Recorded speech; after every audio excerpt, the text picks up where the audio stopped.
Alright, everybody, welcome back to another episode of Perminator Plays West of Loathing. Let's check out the post office. No, maybe we should go sleep. I probably should give this guy his broken leg pills. I wonder if we sleep, then go to the post office, if...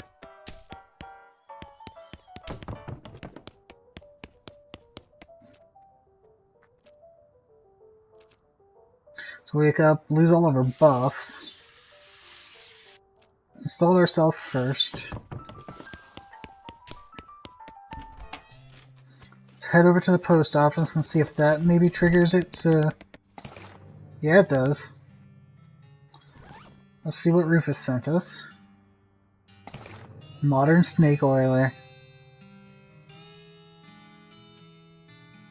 Wait, why did everything just get...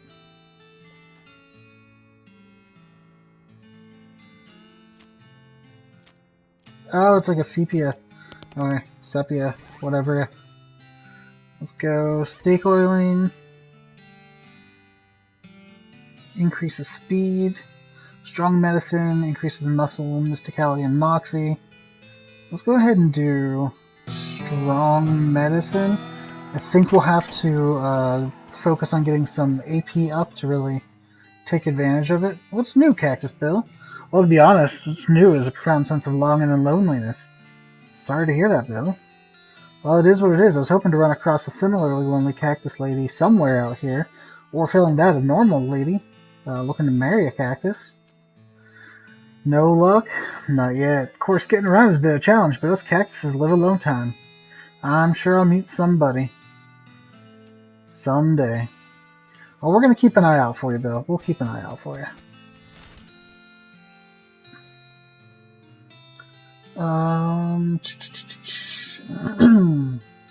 Let's go ahead and check out the circus. Let's attack the skeleton.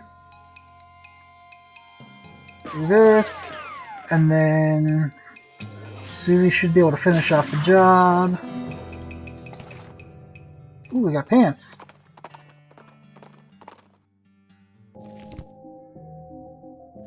Well, this is a little weird. You'd expect to find a circus all the way out here. There's basically nobody around for miles. There's a rodeo clown manning the ticket booth. Well, there hasn't been actually a rodeo since the cows came home, so I guess he's just a regular clown. Ugh, clowns. Yeah, I hear ya. Them fellas put me right off my feed. They are so creepy. When I was little, my uncle would give me nightmares with old stories about them.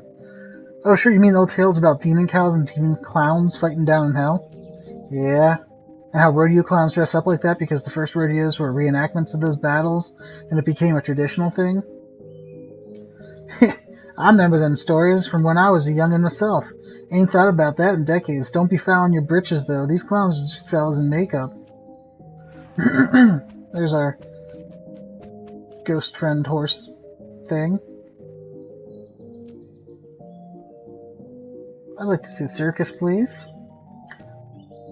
5,000 meat? 5,000 meat? It's Hornswoggle. 500 meat. That's better. We'll do it for 500 meat. Stroll the circus. Actually, it's more of a carnival, but let's not split hairs.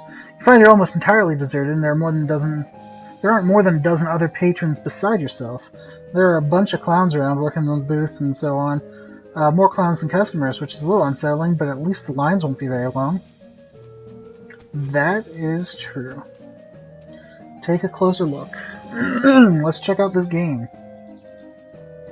Yeah, I'll give it a shot. Shoot like the wind. A small plush kitten. So we need 30. And where are we at?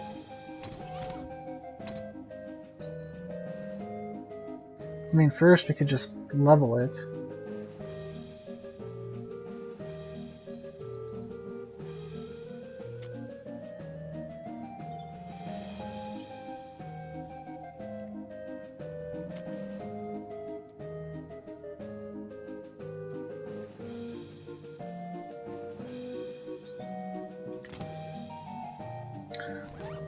So now we need a bit of a boost. If we need 30, we need 6. 6, 6, 6, 6, 6. What can we get to give us 6? That would give us 6 right there.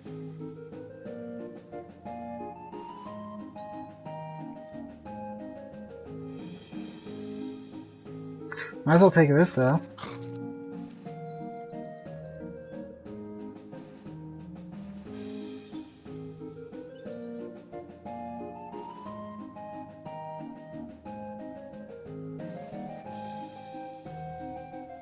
So this seems to be the only thing that's going to give us what we need, so yeah, let's do it.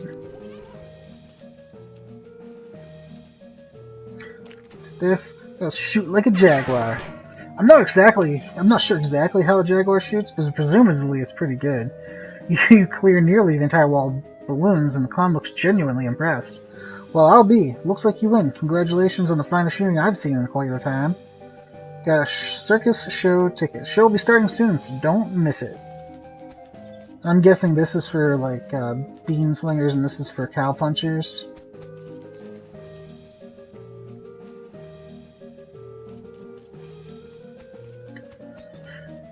Alright, let's head over here.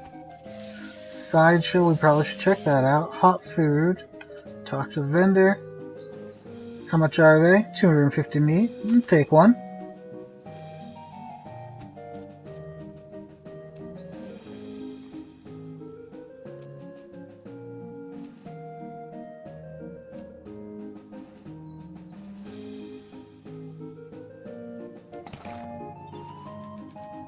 Let's talk here. Howdy, sir. Care to treat yourself to an ice-cold soft drink?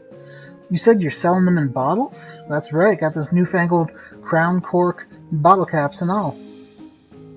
How much are they? 205 meat. I'll take one. Let's take a sarsaparilla. Clown blows a slide whistle again as you approach. Whee! Step right up, fella. Step up and try one of the world's newest candy sensations. What is it? Cotton candy, the finest in several senses of the word. Spun sugar created through a revolutionary new process. It's so light and sweet and fluffy. It's like eating butterfly dreams and kitten wishes. How much does it cost? I'll take one.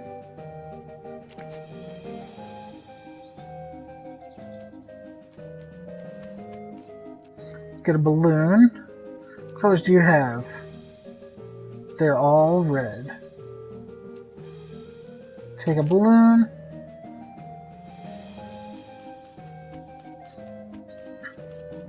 So then we gotta get that bottle cap back to that kid.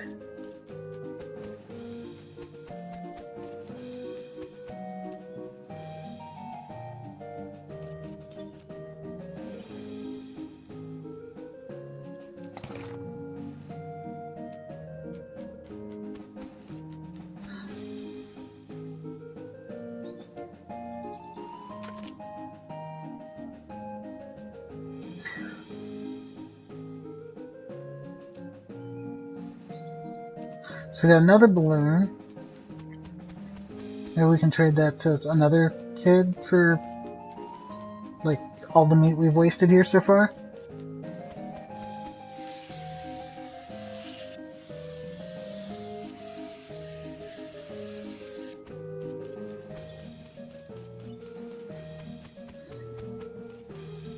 Is there anything out here? Nope.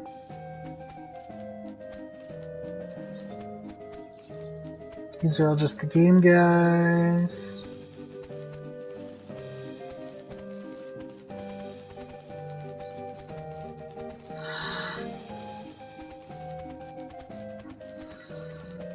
I would like to find out more about this. So is it actually made of cotton? What? No! Cotton is indigestible no matter how much chocolate you cover with it. How much does it cost? Take one.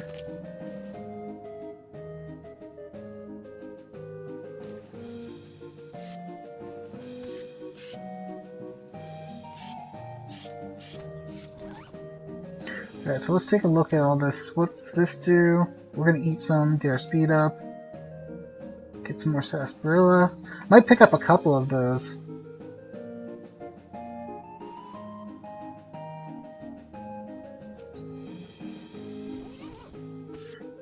Get a couple of these then, yeah?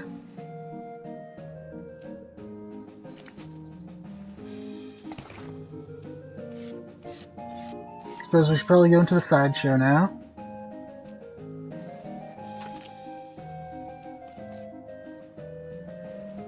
Sideshow 10 is fairly large and packed with weird things to look at, like all good sideshows are. A few lanterns hang from the ceiling, casting flickering shadows around, making everything look even more eerie. A clown is hanging out in here, presumably to keep an eye on the exhibits. He grins and nods as you enter. Come on in, take your time, have a good look around. Just remember, no touching. Looks to be one of those weird bent mirrors make you look all crazy, as if there wasn't enough crazy-looking stuff around here already. Your reflection in the mirror is short and squashed looking, folding up like an accordion. You spend a moment moving back and forth in front of the mirror, seeing how the image changed. It's kind of amusing. This mirror looks you look really stretched out and thin, your limbs twisted writhe like snakes as you move around. A bit unsettling, and your muscles ache a little sympathetically. Yeah, this mirror somehow shows what you'd look like in a clown makeup.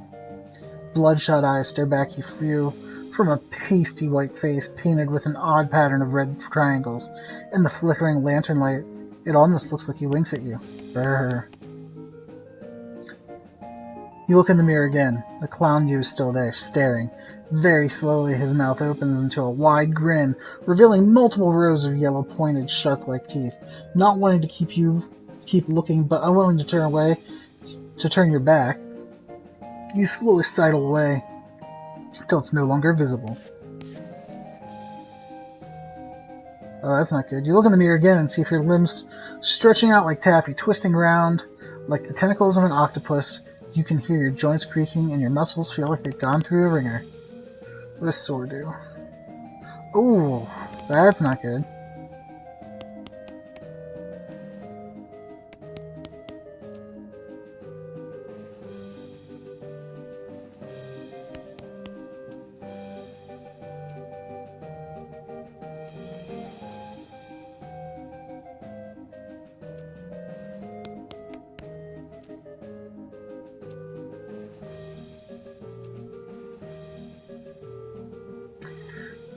About these people, you mean the freaks? Aren't they? Scream. The one with the giant eyeball head is my favorite. Nice, quiet fella. Uh-huh. If you have any questions about the other two, feel free to ask them personally. I wouldn't want to be telling tales out of school. Since the eye guy can't talk, though, you can ask me about him if you want. Not much, afraid. To be honest, he joined us, about a year ago, maybe a little less. Where did he come from? No idea where, ain't it? You'd think a fellow looked like that, you would have read about him in all the papers, right? How did he get like that? Couldn't tell you. But you've got a theory, at least. Huh, well, maybe he saw something no human fella should have ever seen.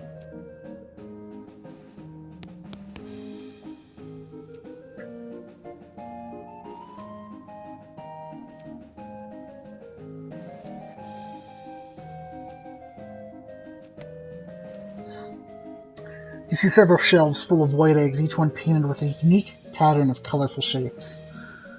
The small placard pinned to the shelf says, "Clown eggs." In the circus community, it is traditional for each clown to paint their chosen makeup pattern onto an eggshell. These clown eggs are archived for future reference to ensure that no one chooses the pattern that has already been used. It is considered extremely taboo to wear another clown's face. These must be the eggs for the clowns that work in the circus. You recognize a few of them, like the clown here in the sideshow.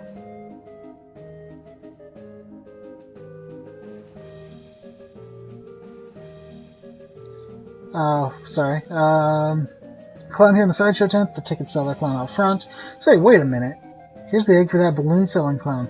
Didn't he tell you there's another guy wearing the same makeup? According to this sign, that seems unlikely. You know what? Let's go corner him about that. You know what? Let's talk to everybody in here first. Talk to him.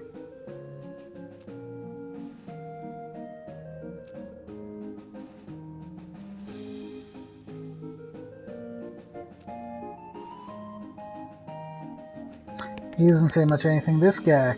Hello there, welcome to the sideshow. My name is Douglas. Hi, I'm Perm. Delighted to meet you. So, are you perhaps trying to think of a way to ask what's wrong with me? Yeah, you got me. Don't worry, Perm, I am in a sideshow after all. It's an obvious and natural question. Wait a minute, you said that last bit without moving your lips. Are you a ventriloquist? Not at all. Allow me to demonstrate. He stands up, turns around. His back is the same as his front. That is, his suit has been tailored with two front sides. And he has another face on the back of his head with his hair cut and parted appropriately. Ta-da! As he sits back down, his knees and other joints crack and pop loudly as they reverse themselves. Douglas winces slightly, though certainly not as much as you would have expected. What in the... Surprising, yes? A bit, yeah? How's it even possible? Douglas shrugs and holds his pipe up to the now back of his head, so his other face can take a puff. Are you... what's the phrase? Siamese twins? Not exactly. It's difficult to describe, I'm afraid. Two minds, one body with two faces? It would be closer to the truth to say two instances of the same mind. With, as you say, two faces. The other face chuckles. Douglas holds his magazine behind his back. It took some getting used to, that much is certain. Were you born like this? I would rather not discuss how I came to be this way if you don't mind. Your knees must be a wreck. Surgery was necessary to permit them to bend in both directions. It sounds worse than it feels, I assure you. Let's talk to this lady. Why are you in a box? First things first, we haven't even been introduced yet. Oh, I'm Perm, nice to meet you. Nice to meet you too, Perm, I'm Janet. Hi, Janet, so, why are you in a box? That's a rather personal question, isn't it? Oh, sorry? I'm only teasing, dear, would you like to see inside? Sure. Janet whistles to signal Clown. He moses over and locks the door to the front of the box, throws it open with a theatrical flourish. Inside, instead of Janet's body, you see a tangled, complicated assortment of glass tubes and pipes, ticking clockwork gears and pumps, liquids of various colors, mostly red, slosh through the tubes. A large bellow near the top inflates, then slowly deflates. It's amazing. Never seen anything like that. Well, I'll take that as a compliment. It's certainly educational, I imagine. The larger tank on the left is for my stomach, if you'd like to see what I'd had for lunch today. You watch the various liquids slosh around in their tanks and pipes for a minute. Weird, gross, but it is indeed educational.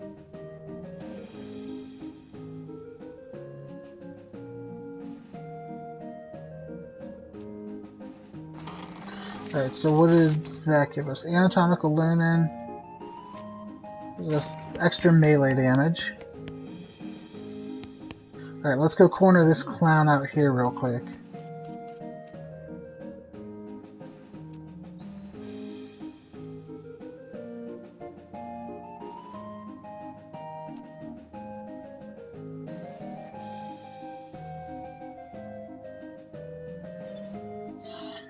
Alright,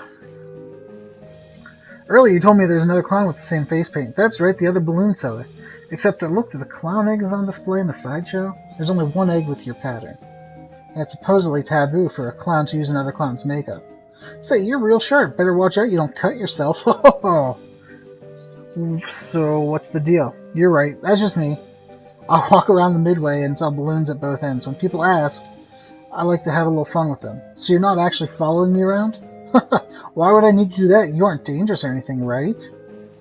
Right. Anything else I can do for you? Alright, so we got him to admit that that was actually him. But I don't think...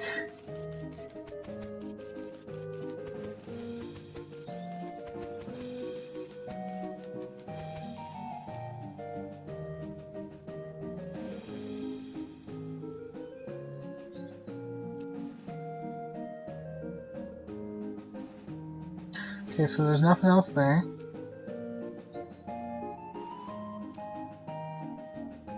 Nothing there.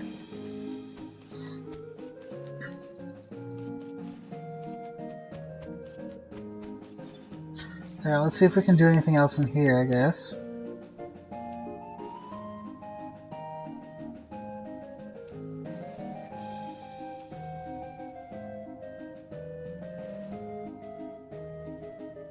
Alright, so, does he ever blink? You mean wink. Nope, no eyelids. I gotta toss a bucket of water over him every once in a while so he don't get too dry.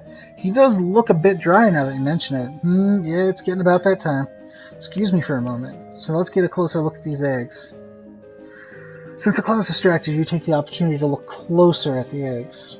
You notice 3 things about them. Firstly, they're too large to be chicken eggs. You have no idea what kind of eggs they are. Second, they've all been broken and then meticulously glued back together. They almost look like they've been reassembled after something hatched out of them. And thirdly, one of the eggs features a pattern of red triangles you recognize. It's the same as the clown version of yourself that you saw in the mirror earlier. You quickly step back as the guard clown returns. He gives you a fair amount of side-eye, but doesn't say anything.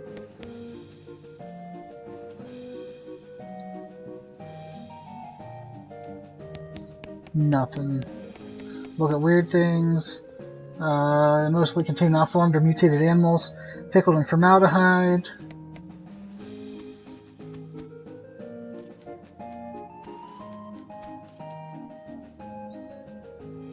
Alright, let's go ahead and go on in.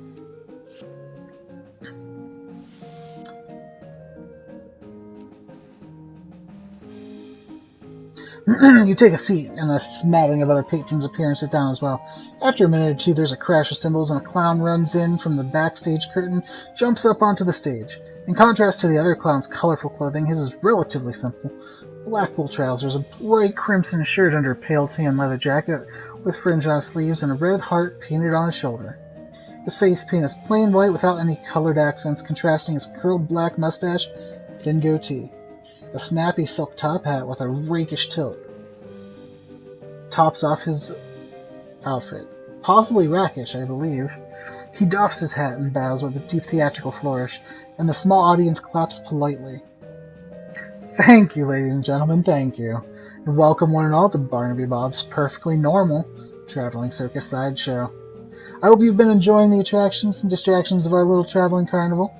And now it's time for our star performance, the main attraction. Ladies and gents, put your hands together for me, Barnaby Bob. Much obliged, much obliged. You're far too kind. Why, I haven't even shown you anything yet. With a laugh, he flips a large Bowie knife into the air. You didn't even see where he pulled it from. The knife glitters as it spins. He catches it, flips it in the air again, this time catching and balancing it on its point, on the tip of one finger. He then poses very still for a moment and jerks his hand out of the way. The knife thuds into the wood, deep enough that he has to give it a jerk from side to side before he can yank the blade free. He winks broadly to the audience. Wouldn't be any fun if they weren't sharp, would it, ladies and gents? Clap. Pulls 2 more knives from his jacket, begins a flashy and elaborate knife juggling act, 3 spinning blades somehow turning into 4, and then his hat is added into the mix, floating lightly through the cascade of knives without a single scratch. He finishes the routine by catching 2 knives in each hand and allowing his hat to fall neatly to the ground.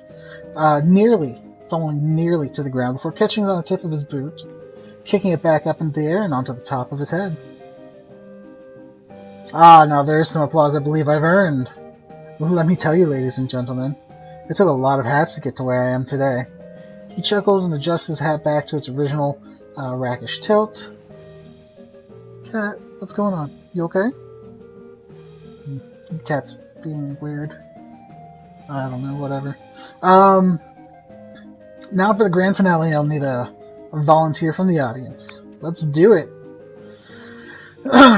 Okay, good, I like a brave one. Step right up on the stage here. Your name, please? Perminator. It's a real pleasure to finally meet you, Perm Sneakyinator. That's not good. A couple of clowns haul a large wooden panel about 7 feet tall, 4 feet wide. Up onto the stage, they stand it up vertically behind you and stay there holding it steady. It has 2 holes in it slightly above waist level and a lot of knife marks. Put your back flat up against the wood. Put your hands through the holes, please. You do so. The holes are just a fraction too high, so it's not very comfortable. And then the clowns pull your arms back tighter and tie them together with a rough hemp, so it becomes much more uncomfortable for a variety of reasons. Don't worry, this is just to make sure you don't make any sudden and unexpected movements. We wouldn't want that, would we? Fret not, son. Everything's under control. He steps up close to you and adjusts your collar, brushes a little dust off your shoulder. My control. You know, Perm, we get a sharp customer through here from time to time, but my, you're the sharpest I've seen yet. Have I bet a shiny silver dollar I've got something on my sleeve that's even sharper. His pupils narrow to vertical slits as he grins at you, revealing rows of pointed yellow shark teeth. As he turns away, you can see the heart on his shoulder of his leather jacket is drawn with an arrow through it and said the word Mom. It doesn't look painted on. You struggle a little, but your arms are too tightly bound. The rough hemp ropes dig into your wrist. Barnaby Bob strolls to the other side of the stage, turns to face you. Now, don't you worry. This will all be over soon. Just don't move. He has a knife in his hand again, gives it a few twirls and flips. Light reflected from the blade glitters in his eye. Then, without warning, he hurls it at you. Thunk. The knife hits the wood before you can even blink, a hair's breadth from your ear. Let's stare him down. Barnaby Bob grins at you as the crowd applauds. Another knife appears in one hand and an apple in the other. He tosses the apple to one of the stagehands. You carefully balances it on top of your head. Time for the old William Tell routine. A bit of a cliche, perhaps. A bit of a cliche, perhaps. But there's a reason it's a classic. Hey, ladies and gentlemen? Take a deep breath. The crowd watches with rapt attention as he flourishes a knife, spinning it, flipping it behind his back, then, faster than you can register, thwack. Cold apple juice dribbles into your hair and down the back of your neck. 2 for 2. What do you say, Perm? Shall we go for one more? We're gonna stare this guy down. Barnaby Bob pulls out another knife and gives it a quick, stropping motion across the pale leather sleeve of his jacket and whips a colorfully spotted handkerchief from his pocket and blindfolds himself. This time his smile is much colder. I advise you watch closely, Perminator, since you're the only one of us who can. The crowd laughs, but you don't really hear it. The knife spins in his hand, this time either because of the adrenaline or because he's actually moving slower. You can see the motion of his arm as he throws it. He twists his wrists in an odd way that you don't think he did before. The knife is flying at you. The knife is flying directly at your right eye. Let's take it. Or not. The knife incredibly swerves at the last possible moment. Thunk. You can feel the wood shake from the force as it stabs into the board. The metal is cold against your right cheek. The audience erupts into cheers as Barnaby Bob removes his blindfold and pumps a fist triumphantly. One of the stagehand clowns unties your wrists and helps you get your arms out of the hole. Bob takes your hand and raises it into the air victoriously. Well, now ain't he a good sport, folks, and as brave a target as I ever had. Take a bow, Perminator. Let's take a bow. As a token of appreciation, I'd like to give you, our star volunteer, a gift. A year's supply of dynamite. Use it in good health. As he hands you the coupon, the clown leans in close to your ears, and this is the only one you'll get, boy. Barnaby Bob waves and blows a kiss to the crowd as you climb down from the stage, then disappears through the backstage curtain. The audience gradually disperses. Well, that tears it, don't it? Looks like these aren't regular carnies dressed as clowns you're dealing with. These are definitely full-blown evil demon clowns, like the ones from the old stories, and they've just given you orders to back the hell off from their operation. So now what? Well, we follow him, of course.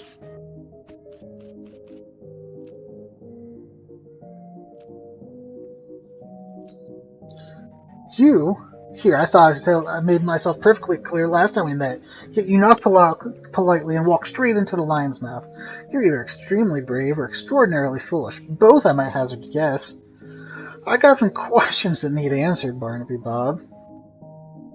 And you think I'm going to answer them? If I didn't find you amusing, I'd have vanished you from off the face of the earth for what little you know already. I appreciate that, but I can't just leave this situation unresolved. What curiosity to the guy is going to seem like a Sunday picnic to what I'll do to you if you anger me, boy. Go ahead and ask your questions, but bear in mind I'm already giving you a fair warning. Who are you? Well, I'm Barnaby Bob at your service. You know what I mean. And if my estimation of your intelligence was not entirely off the mark, you already know the damn answer. You are wasting my time and yours, and you have precious little. What are you doing here? Straight to the heart of the matter. Well now, I had you pegged as a clever one, so why don't you tell me? You're here because of the cows. Perhaps you got a brain rattling around in that skull of yours after all, boy. That's right. The cows came home, as you say, and we followed them. Why? Why? Don't disappoint me now that you've impressed me, kid. Think about it. Your age-old enemy you've been fighting since time out of mind up and leaves no farewell, no postcard. Wouldn't you want to know what the hell's going on? You don't know? Dear, oh dear, I've gone and said something I probably shouldn't have. Buddy, you are training on some dangerously thin ice right now. I hope you all thanking your lucky stars that I consider you to be essentially insignificant. I can hear those gears ticking in that 3-pound dog's dinner you call a brain, son. Now it's my turn to ask a question. How are you going to convince me that I shouldn't just make you disappear like a fart in a tornado? Well, make it good, Perminator. Make it good because you get one chance. That's it. You need me. Do I now? And what, pray tell, do I need you for? My freak show is plenty full. There aren't enough of you to be an army. You're just a scouting party. You're reconnaissance, and you're here to gather information. Yes, and? Well, you can't do that efficiently. Not the way you guys look. You stand out too much. You need a human scout. Don't play your games with me, son of Jim. You are talking to Barnaby Bob, Duke of Hell, and I can make your worst personal nightmares look like a choir of softly singing angels. I'm serious. Look, I'm not your enemy. The cows are. And if you're after the cows, not humans, then you aren't my enemy either. The enemy of my enemy... Well, I mean, I can't imagine we'll ever be friends, Bob. But as long as it's mutually profitable, I think we can come to an arrangement. You promise to leave people of this world alone, and I'll tell you anything I find out about the cows. I gotta hand it to you, kid. You may well be the first human being that ever left old Bob speechless. We got a deal? Alright, I agree. We won't make trouble for the humans. You bring me anything of interest you find about the cows. Hell, if it's good, I might even pay you. Good, you're a smart fella, Perminator. You better be smart enough to know what'll happen if you double-cross me. Mama didn't raise a fool. Good for her. This'll get you started. There's an old tannery away south of here. I sent a few fellas there already. Go have a look. If you find anything worth seeing, you let me know. One thing is, you're strictly undercover. I won't be telling my boys about you. Not that I could easily get a message to one's out in the field anyhow. If you need to defend yourself against them, well, so be it, and good luck. Alright. About half of Barnaby Bob's are about juggling balloon animal patterns and other clown techniques. The other half are bound in human skin. So we are now an agent of the demon clowns. And with that, we're going to go ahead and wrap up the episode. It was a little bit longer than normally would have wanted, but yeah, I wanted to wrap up the circus if we could. If you enjoyed the video, please hit the like button below. If you'd like to see more, subscribe. If you want to check out the game, link is in the description below to pick it up on Steam. And until next time, have a good one.